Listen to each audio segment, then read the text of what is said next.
Hello all. A very good morning, a good afternoon, a good evening to all who are joining this webinar.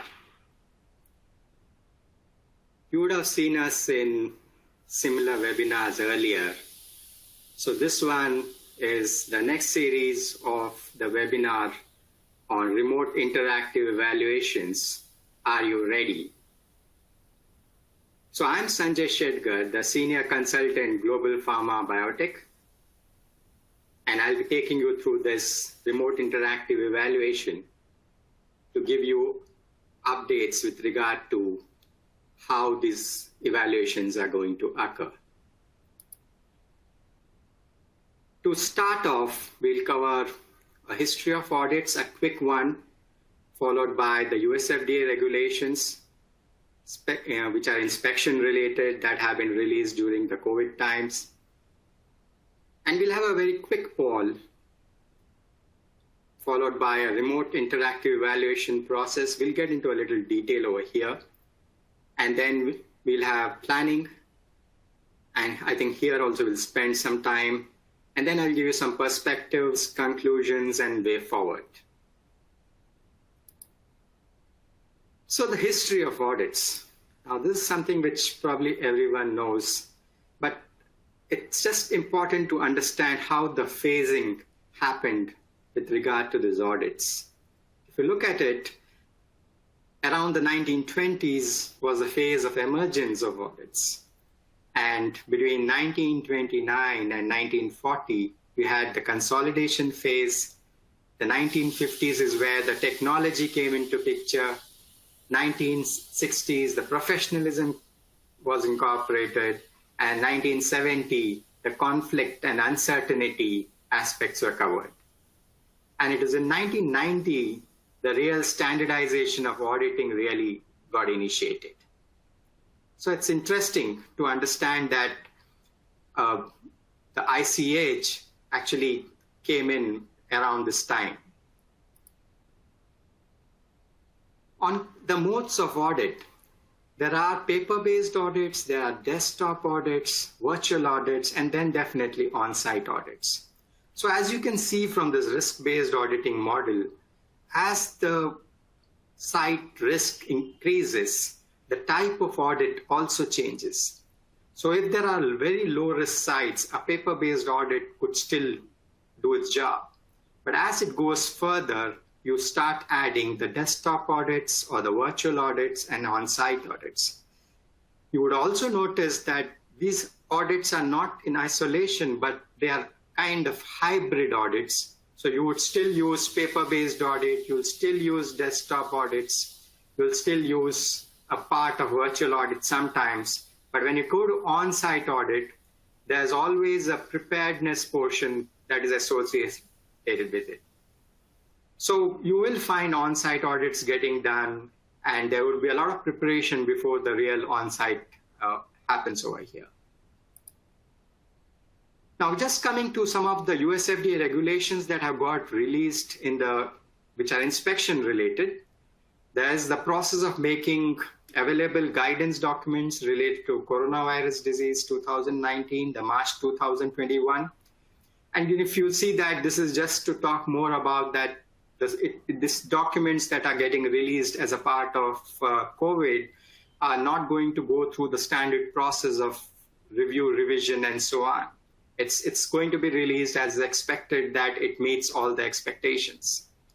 The second one which got released was the remote regulatory assessment as part of foreign supplier verification programs for importers of food for human and animals of April 2020. So this was more about how a remote assessment can still be done, especially for any of the foods that are making entry into the US.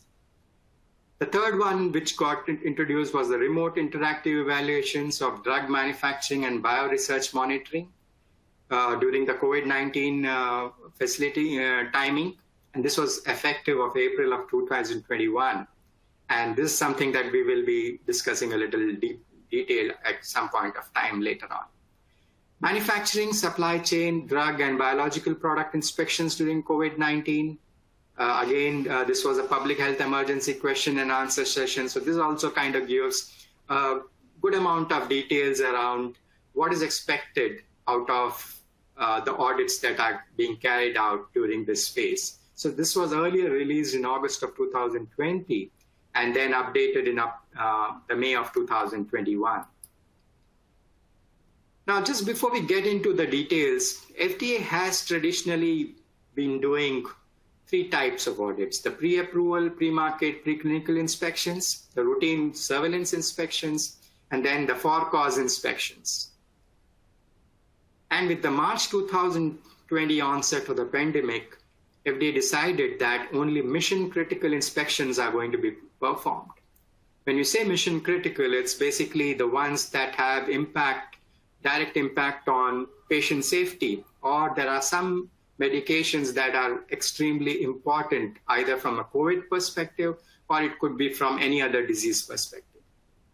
And then the use of intelligence from other regulatory agencies. This is what FDA has been relying on earlier too, but this is something that they are relying on a lot now, or from foreign authorities, industry stakeholders, as well as other trusted sources. The domestic inspections in the USA started as of July 2020, and they used the COVID advisory rating system. This was basically just to make sure that how we can ensure that the safety of the industry professionals as well as the safety of the inspectors who are involved in the inspections. And the approach used was the base, best, and the worst case scenarios. Here are some of the FDA oversight tools which FDA has been using in the past too, but I'm just going to spell that out a little bit over here. The first one is on reviewing records and information requested from facilities in advance. So this is as per section 704A. This was already available where they could seek any of this information.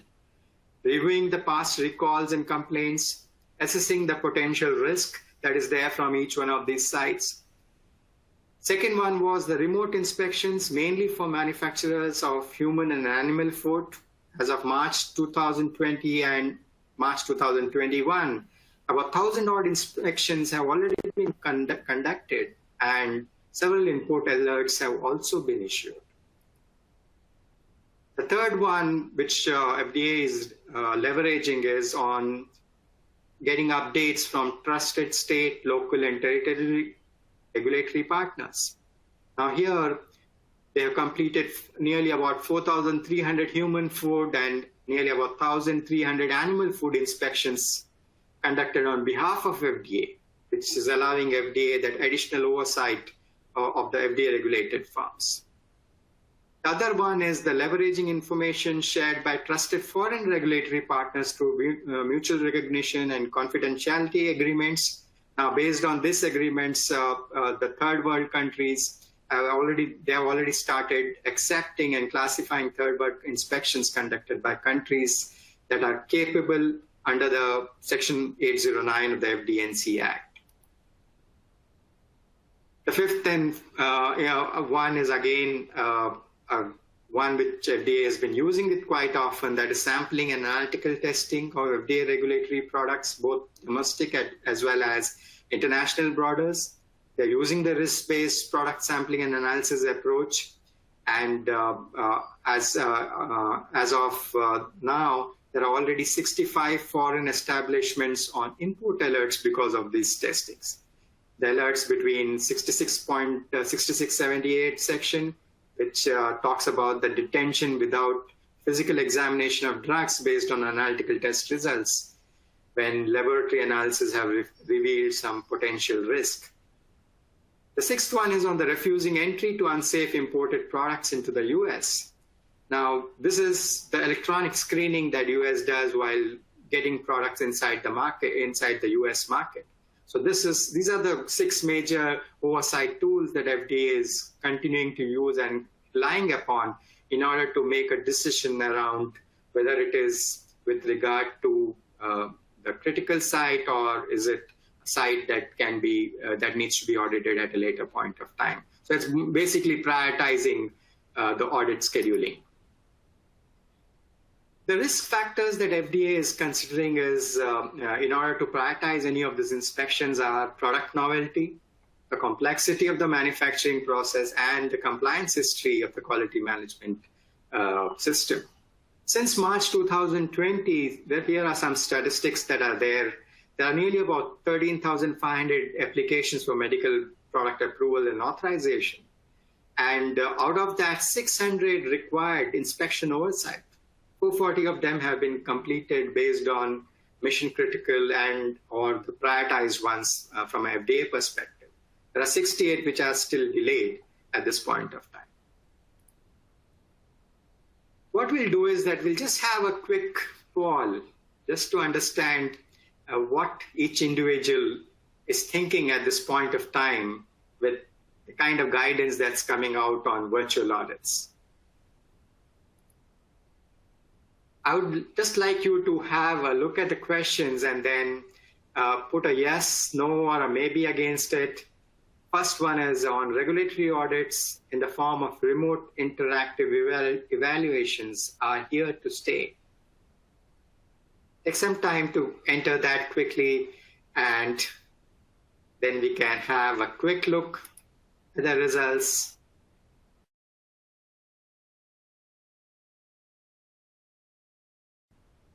Do these remote interactive evaluations really help in assigning the overall risk?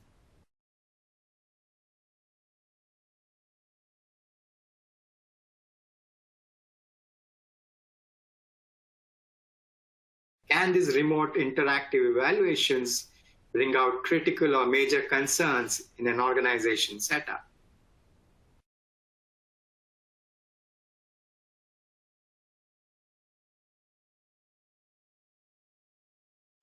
Great, wonderful. And you have a poll outcome over here.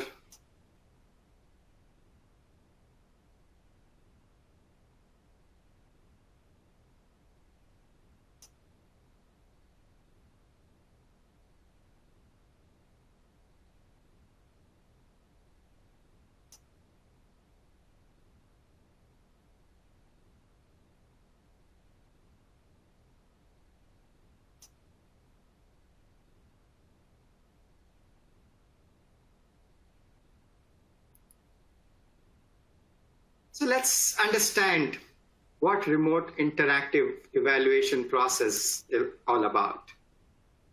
There are 4 major steps in this evaluation process, which FDA has spelled it out. The first and foremost is the planning.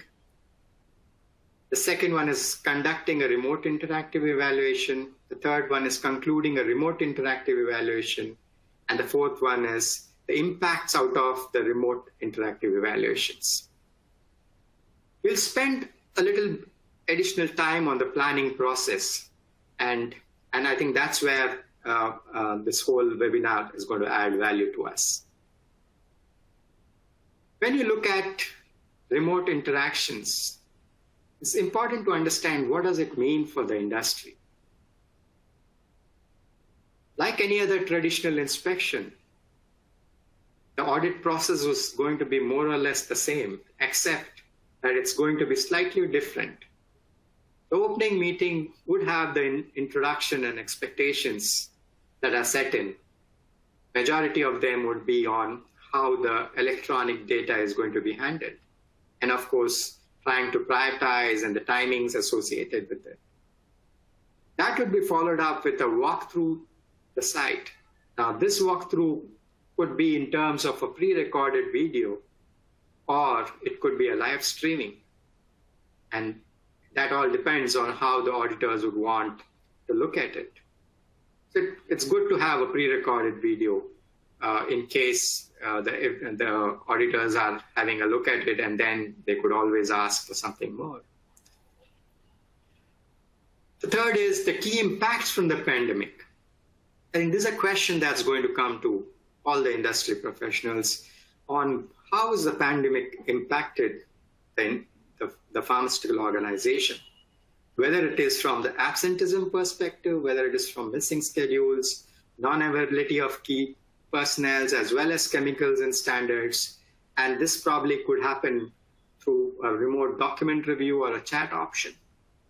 I think we must understand FDA has a guidance already issued way back in 2011, where they kind of provided us guidance with regard to what can be done during a pandemic, especially from an absenteeism perspective. And when you're making some very important products from a patient history point of view, as well as patient requirement point of view, what are the options available for the industry in order to address that? I suppose we are already using those options at this point of time and making sure that we are fully in compliance with that. And then, of course, observing the specific risk-based processes, especially the aseptic ones, the cross-contamination risk, cleaning, transfer, segregation, and storage. These are the ones which will attract attention. And these are the places where live streaming or screen sharing or even chat by looking at the documents is something that is going to be looked upon. The fifth one is on the review of the PQS elements itself. The remote document review is one of the options by which a PQS elements could be reviewed. There are several elements, so one could be looking at several documents, and then probably a chat option, or sometimes it could also be done through another talk or a discussion over a telecall. Batch documentations, that's certainly expected, and the expectation would be having all of them scanned and provided. Camera-based in some of the places where one would ask for showing it through the camera.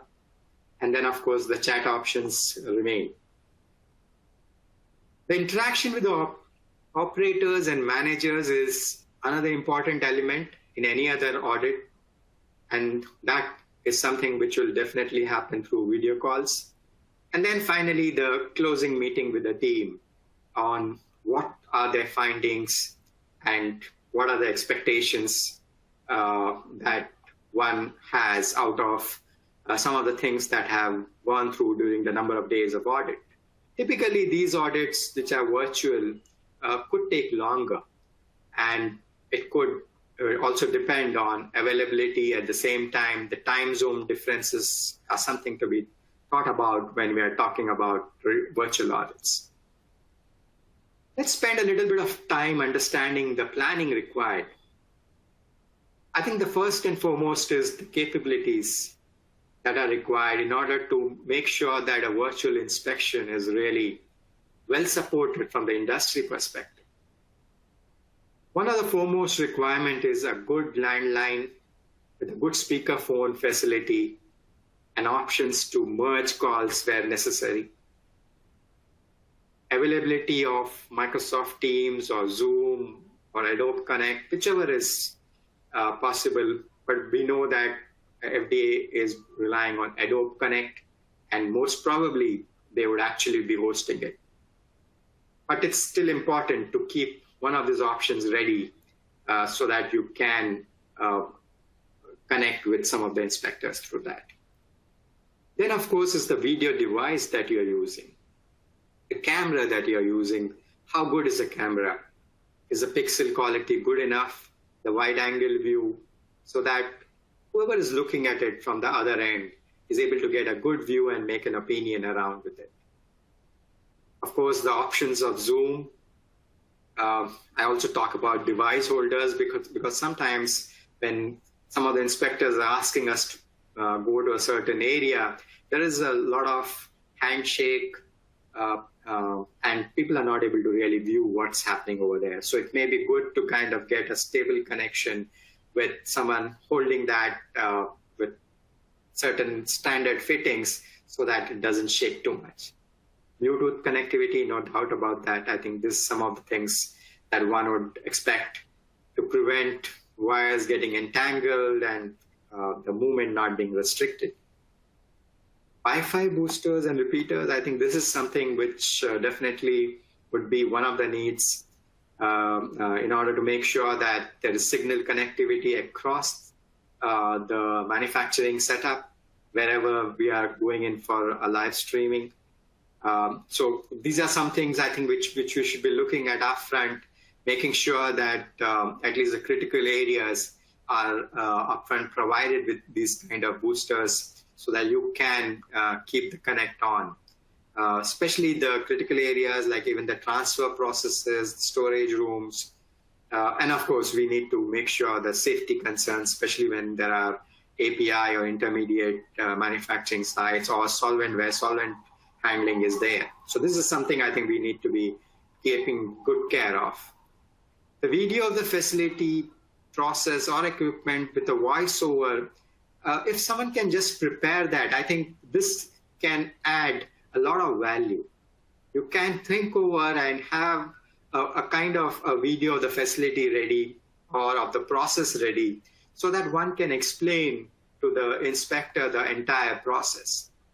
And sometimes it kind of helps us so that we don't miss out something, and the auditors can pick and choose when they are looking at the video to say what do they want to really hear. The lighting of the facility has to be good enough so someone is visible and one can actually understand and what is being shown to them. Good scanners so that the paper records that are there, the quality of scanning is good and it is complete to make sure the readability is appropriate. Electronic storage, I think it's important to again look at the electronic storage with regard to how we store the documents. Right? I think that's something very important when several documents are being asked for. In a normal audit, you could just take the document, take it back to your back room, and then bring it back depending on whenever it is asked. But when it's an electronic record, you just need to kind of make sure that you are able to access that quickly whenever needed. Another important aspect is the interviews, the one-on-one interviews with subject matter experts, the doers, the ones who are doing the operation, department heads, and at times senior management personnel. This is expected to happen. So it's important being aware of how the audit is going on when this kind of interviews happen, so that the auditor is able to assess how well one is connected with the audit, as well as the function, as well as the manager's responsibilities. And at times, it's also an opportunity to showcase the organizational strength. And I see it as a great way to kind of showcase what you know about, as well as what good the company does. I think these are some of the things which need to be kind of used during the interview process. The SOPs and systems, while we definitely have a control with regard to version control and so on, but I think it's important how you name the files. So it's not just about a version control within the document, but it's about how you name those files so that you can easily access them and retrieve them during this whole process of audit. And at times, it's also important to know who is actually showing what is required on the screen to the auditors. Is it the person who has the access to those documents? Or is it could be in some places the access to the batch records, or sometimes it could be access to some of the recipes that are loaded within the computer systems. So just make sure that the right people are showing the system so that they know what is where, and so it's important that the required access controls are in place, especially with regard to the Excels, the protected Excels, because these are the places where there can be an accidental input, and we need to have a process in place to make sure that nothing of that kind happens. There's a third important element, which is the IT control and the data protection, especially from a ransomware. Now, this process is important because one needs to think of, there are a lot of documents that are going to be going and getting shared. And then as a company, we need to make sure that there is no element of any kind of data loss or confidentiality that gets compromised in this process. It's good to have a mock inspection before getting into one of these audits straight away.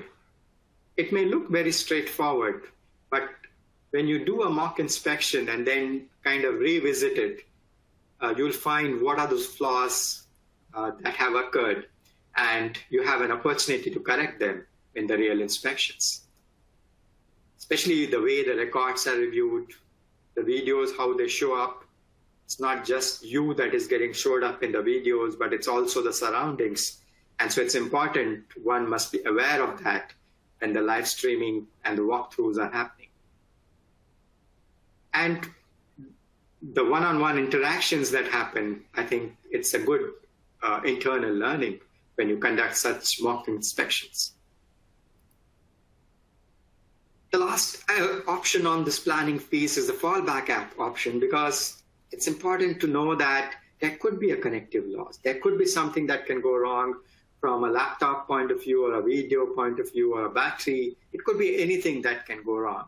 So you should have something in place to make sure that if something happens, you have a fallback mechanism in place to quickly change over and then be available for the inspector. And the person, it's not necessarily, it's the equipment or instrument that can break down, but it also could be the person. For some reason, the person is not able to come because of sudden absenteeism, or because of the pandemic, it could be various reasons too. But it's important, the people who are going to be sharing the screen as well as talking to the inspectors, they need to be calm and they need to be aware of what is being shared, how it is being shared, and how they can make sure that the auditors are able to access the required information in a timely manner. Finally, remember that all of this demonstrates the professionalism and control of an individual as well as the company.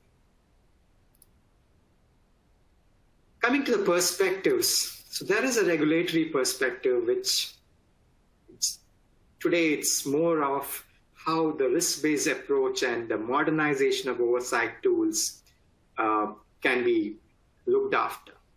FDA is looking at various modernization tools, and it's just a matter of time where some of these gets used. It required corrections in the SOPs or in the guidances or in the FD&C Acts. The mission-critical inspections are going to be on-site audits. So that's a very clear indication from FDA that if there is something which is identified to be critical, at the same time, there is a patient safety impact point of view and the compliance history, it will be on-site audits. Using knowledge through internal tracking, documents requested from the industry, because there's a lot of documentation that's already being asked from the industry. I think many of you are already aware of that and already started responding to the queries that have been raised on the FDA for this. And then the information that's available based on agreements with other regulatory agencies. So this is something what FDA has access to when they are deciding on how to categorize the risk factor while conducting an inspection at your site. MHRA and EMA are already performing this remote interactive evaluations for quite some time now. I understand that over 750 such evaluations are already completed. The USFD is using the approach of adapting and prioritizing during this pandemic sessions, adapting with regard to remote auditing and using various tools that are available to them, and prioritizing based on the public health risk as well as the product availability and safety risk associated with it. So FDA has 3-tier inspections basically. The first tier is the one which is mission critical. Tier 2 is the higher priority ones, but not necessarily a mission critical one. And Tier 3 is the lower priority ones, which are typically the routine surveillance inspections. On the industry perspective side, I think it's important for the industry to look at the automation and digitization front with much greater vigor. It's going to kind of help on both sides, whether it is in terms of the virtual audits, whether it is in terms of making sure on-time entries are being made, all of those elements kind of get controlled with regard to the automation and digitization speed. Aligning to the FDA Modernization Act from oversight tools, I think, is also another important element to be keeping track of and making sure that industry is also making inroads around this direction. Trends, I think trending is something which has been relied on ever since audits have been carried out. It's important. Industry is doing it, FDA is doing it, and it's doing it much more. And it's important that these trends are evaluated to understand what are they speaking about and what can be done in order to act based on trends. Developing the quality culture within the organization and having some measurable parameters which are as a part of a continual improvement process are something which is definitely the industry should be looking at. Focusing on where you want to make the change rather than trying to change everything at once, concentrating on them, I think will give a larger picture and a better opportunity to showcase your outcomes to the FDA. And last but not the least, demonstrate the seriousness by documented actions. On the conclusions and way forward, I would say remote interactive evaluations are here to stay, although on-site audits will be the most preferred ones. I think the probability of the hybrid models working will be pretty high. There would be a lot of documentation requests upfront. There will be some amount of reviews that would get conducted so that the inspectors can spend limited amount of time at the site in order to reduce risk to inspectors as well as the industry professionals. And I think that's a model which is going to stay. Technology is again one of the things that's going to kind of get used. Technology balanced with safety measures could make a lot of difference. There are already several technologies that FDA is testing on, and there will be various regulations that would definitely come in the coming months. And it all depends on how the pandemic is facing up. Remote interactions could be a standard part of the audit process now. As I said, they want to minimize the time that's spent on the site. As the countries open up, I think all audit agencies will go all out to complete the pending actions. Well, FDA has several inspections that are pending, and they would definitely want to get all of these completed and be online. So be prepared for a lot of inspections and move towards maintenance of data in the electronic form. Many thanks for attending this NSF International webinar. If you have any questions, you can reach out to me at this email address. Also, you have the website which does detail some of these webinars over there. Any questions, please do ask. I'll be able to reply to you on them. Wonderful. It was nice talking to you all. Hope this was interesting and knowledgeable to you. Thank you. Till we meet again. Thanks a lot.